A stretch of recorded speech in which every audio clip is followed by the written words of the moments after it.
Hello students, now let's start with next illustration. देखते हैं सब में क्या इंफॉर्मेशन दी हुई है। Ankita limited offered for public 10,000 equity shares of ₹10 each at a premium of ₹2 per share payable as under on application ₹4 on allotment ₹4 including premium on first and final call. Balance amount निकालना कोई बड़ा बात नहीं है। That हमारा face value 10 रुपया है और प्रीमियम का 2 रुपया है, तो टोटल अमाउंट जो होता है वो 12 रुपए होते हैं, जिसमें से एप्लीकेशन के 4 रुपए और अलॉटमेंट के 4 रुपए हो गए, तो बैलेंस कितने बचते हैं? 4 रुपए। So first and final call balance amount is ₹4। Company received all the money. Wow, the issue was fully subscribed. Give journal entries to record the above transactions and also show the balance sheet. So journal entry बोला है तो format ready कर लेते हैं और start करते हैं। सबसे पहला जो होगा वो एप्लीकेशन मनी रिसीव्ड का एंट्री होगा, जो कि bank account debit to what? Equity share application account. 10,000 multiplied by what? ₹4, तो जो कि ₹40,000 है। एंड नरेशन लिख देंगे रिसीव्ड वाला।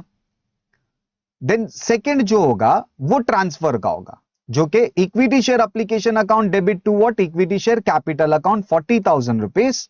एंड नरेशन आ जाएगा कि जो इक्विटी शेयर का एप्लीकेशन का पैसा है वो हम कैपिटल में ट्रांसफर कर रहे हैं। देन उसके बाद ये इंपॉर्टेंट है यहां पर, अब क्या हो रहा है? अलॉटमेंट के हमने ₹4 मंगाए और उस ₹4 में हमारा प्रीमियम का अमाउंट इंक्लूड है, मतलब जो ₹2 है वो इंक्लूड है यहां पर।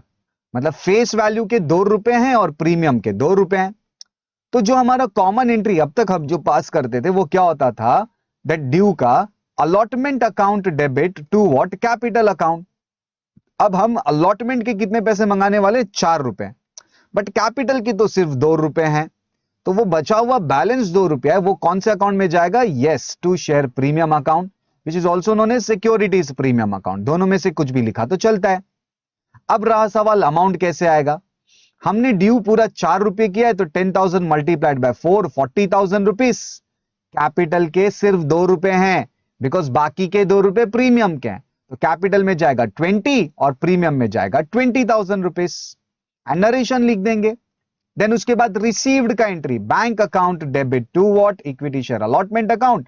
पैसे तो पूरे ₹40,000 आने, तो 40,000 रुपीस। एंड नरेशन आ जाएगा being allotment money on 10,000 equity shares received.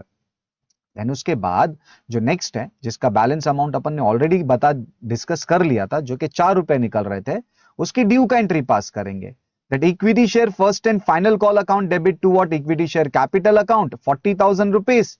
And then received का एंट्री आ जाएगा bank account debit to what? Equity share first and final call account ₹40,000। Narration आ जाएगा कि being equity share first and final call on 10,000 equity shares at ₹4 per share received. इसी के साथ entries complete हो गई। बट सम में बोला था कि give entries to record the above transactions and also show the balance sheet, तो ये बैलेंस शीट भी हमारे लिए इस सम में नया है। सो अब एक काम करते हैं, पहले तो बैलेंस शीट का फॉर्मेट रेडी कर लेते हैं। बैलेंस शीट का फॉर्मेट स्क्रीन पे आ गया है। अब रहा सवाल इस बैलेंस शीट में अमाउंट कैसे ट्रांसफर करना है। सबसे पहला जो अकाउंट दिख रहा है जर्नल एंट्री में, वो बैंक अकाउंट दिख रहा है। तो बच्चा लेट्स फाइंड आउट कि बैंक अकाउंट इसमें और कहां कहां दिखाई दे रहा है। तो ये पहली एंट्री में डेबिट है, उसके बाद ये फोर्थ एंट्री में है, उसके बाद ये सिक्स्थ एंट्री में है, और सारी की सारी एंट्रीज में डेबिट हो रहा है। सो डेबिट होने का मतलब क्या है कि ये जो है असेट साइड में ट्रांसफर होगा। एंड अमाउंट कितना हो जाएगा? 40 plus 40 plus 40 is equal to what? ₹1,20,000। फिर जो सेकेंड एंट्री दिखाई दे रहा है वो इक्विटी शेयर एप्लीकेशन का है। अब ये जो भी रिप्रेजेंटेटिव अकाउंट होता है ना, जो एप्लीकेशन अकाउंट है, अलॉटमेंट अकाउंट है, first and final call account है, ये दोनों एंट्री से ना क्या हो जाते हैं मालूम है? कैंसिल हो जाते हैं। जैसे यहां पे एप्लीकेशन क्रेडिट है तो सेकेंड एंट्री में डेबिट है। जैसे यहां अलॉटमेंट, यहां पे अलॉटमेंट ड्यू में डेबिट है तो इसके बाद रिसीव्ड में क्रेडिट हो गया। ऐसे ही फर्स्ट एंड फाइनल कॉल भी। मतलब ये जो भी रिप्रेजेंटेटिव अकाउंट है वो एक दूसरे के साथ क्या हो गया? कैंसिल। तो उसका इफेक्ट बैलेंस शीट में नहीं आना है। फिर बचता क्या है? Capital account. So capital account जो है वो सेकंड में दिखाई दे रहा है क्रेडिट, थर्ड में दिखाई दे रहा है क्रेडिट, एंड फिफ्थ में दिखाई दे रहा है क्रेडिट। तो क्रेडिट मींस लाइबिलिटी बैलेंस, तो वो कैपिटल आ जाएगा लाइबिलिटी में, बट अमाउंट क्या आएगा? 40 plus 20 plus 40 equal to what? ₹1,00,000। इन सब के बाद बचता क्या है, शेयर प्रीमियम, वो भी क्रेडिट बैलेंस शो कर रहा है। इसका मतलब ये है कि वो भी लाइबिलिटीज में आ जाएगा एंड अमाउंट कितना आ जाएगा, 20,000 रुपीज। एंड फाइनली हमारा बैलेंस शीट इक्वल हो जाएगा कितने से, 1,20,000 रुपीज से।